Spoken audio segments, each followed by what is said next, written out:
Le 20 août. S. Joseph Calazan, confesseur. Vous serez le secours de l'orphelin. C'est à vous que le pauvre a été laissé.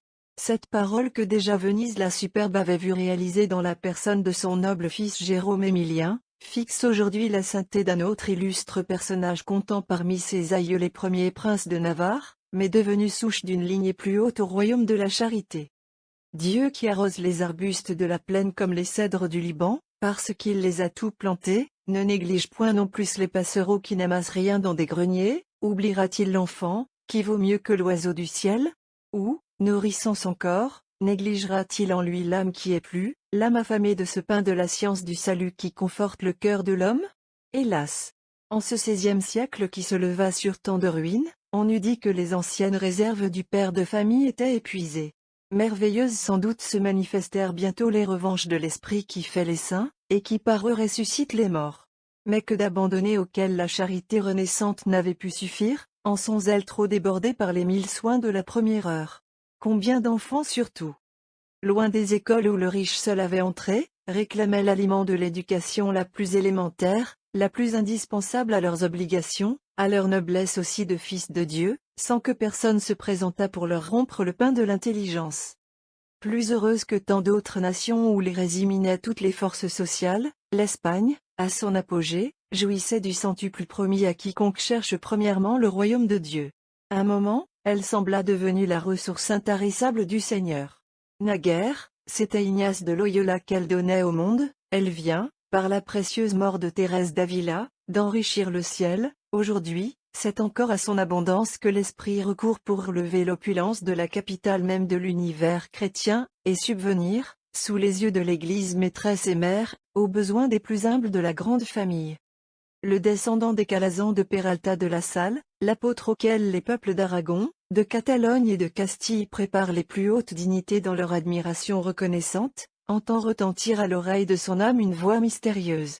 Va à Rome, sors de la terre de ta naissance, bientôt apparaîtra dans sa beauté des cieux la compagne qui t'est destinée, la sainte pauvreté, qui t'appelle à cette heure aux austères délices de son alliance. Va, sans savoir la route par où je te mène. Je te ferai le père d'une postérité immense. Je te montrerai tout ce qu'il faudra souffrir pour mon nom. 40 années d'une fidélité aveugle ont été nécessaires pour disposer l'élu du ciel, dans la sainteté qui s'ignore, à sa vocation sublime. En effet, nous dit aujourd'hui pour l'Église Saint Jean Chrysostome, quoi de plus grand que de manier les âmes, que de former les mœurs des enfants?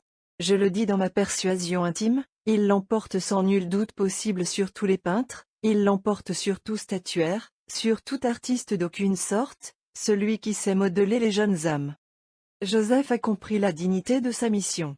Conformément aux recommandations du saint docteur, durant 52 années qu'il doit vivre encore, rien ne lui semblera méprisable ou vil dans le service des petits de ce monde, rien ne lui coûtera pour arriver, par l'enseignement des éléments des lettres, à infuser aux enfants qui viennent à lui sans nombre la crainte du Seigneur.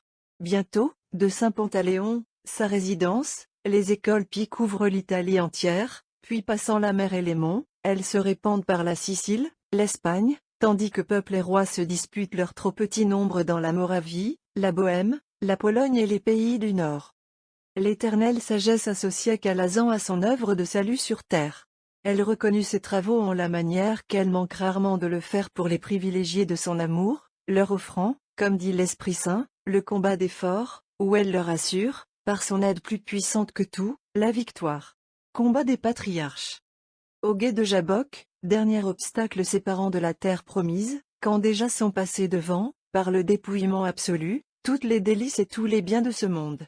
Combat de nuit, où défaille la nature boiteuse, mais qui fait se lever l'aurore et laisse le lutteur en face du jour sans fin. Combat avec Dieu seul à seul, sous l'apparence, il est vrai, de l'homme ou de l'ange. Mais qu'importe, si la diversité du voile sous lequel il plaît au Seigneur de se cacher dans la lutte n'enlève rien au droit de son domaine suprême. Pourquoi chercher mon nom? Dit l'adversaire de Jacob, le vôtre est maintenant Israël, fort contre Dieu. On pourra demander aux historiens de Saint Joseph Calazan le détail des épreuves qui firent de lui ce prodige de force que nous recommande aujourd'hui l'Église. Elles allèrent jusqu'à amener, sur les calomnies spécieuses de quelques faux frères, la déposition du bienheureux et la ruine momentanée de son ordre, réduit à l'état de congrégation séculière. Ce fut seulement après sa mort, qu'Alexandre VII, puis Clément IX, rendirent aux écoles pie l'état régulier et le titre de religion à vœu solennel. Dans son grand ouvrage de la canonisation des saints, Benoît XIV s'étend longuement sur ce sujet, et il se complaît à rappeler la part multiple qu'il eut au procès du serviteur de Dieu, à titre d'abord d'avocat consistorial, puis comme promoteur de la foi, enfin, cardinal, émettant un suffrage favorable en la cause. On verra dans la légende que, de plus, ce fut lui qui le béatifia. Lisons cette notice consacrée par la Sainte Liturgie au fondateur des Piaristes, ou clerc régulier pauvre de la Mère de Dieu des écoles pie. Joseph Calazan de la Mère de Dieu naquit à Péralte en Aragon d'une noble famille. Il fit présager dès ses premiers ans la charité qui devait le faire se dévouer à l'éducation du jeune âge. Car encore enfant lui-même, il rassemblait autour de lui les enfants pour leur apprendre les mystères de la foi et de sainte prière. Remarquablement versé dans les lettres humaines et divines, il s'adonnait à Valence aux études théologiques, lorsqu'il eut à triompher des séductions d'une femme noble et puissante, gardant sans tâche par une insigne et courageuse victoire la virginité qu'il avait vouée à Dieu. Devenu prêtre en exécution d'un vœu, plusieurs évêques des royaumes de Nouvelle-Castille, d'Aragon et de Catalogne le voulurent pour collaborateur. Il surpassa l'attente de tous, corrigeant par tous les mœurs dépravées, restaurant la discipline ecclésiastique, merveilleusement habile à dissiper les inimitiés et les factions sanglantes.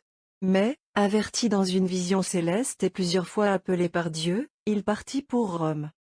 Sa vie y fut toute d'austérité, affligeant son corps par les veilles et les jeûnes, passant les jours et les nuits dans la prière et la contemplation des choses du ciel, visitant presque chaque nuit les 7 basiliques de cette ville, coutume qu'il garda plusieurs années. On le vit, ayant donné son nom à de pieuses confréries, s'employer avec une ardeur admirable à soulager par des aumônes et tous les offices de la charité les pauvres, spécialement les malades ou les prisonniers.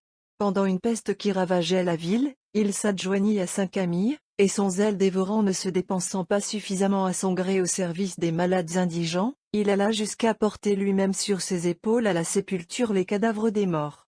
Cependant, averti d'en haut que sa vocation était de former les enfants, surtout les pauvres, à la science et à la piété, il fonda l'ordre des clercs réguliers pauvres de la Mère de Dieu des écoles pie, dont la profession spéciale devait être de s'adonner tout particulièrement à l'instruction du jeune âge.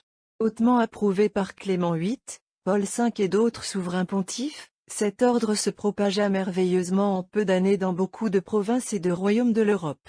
Mais combien de fatigues, combien de tribulations Joseph eut à souffrir dans cette œuvre, quelle invincible constance il y montra, c'est ce qu'atteste la voix de tous, qui le proclama un prodige de force et la copie du saint homme Job.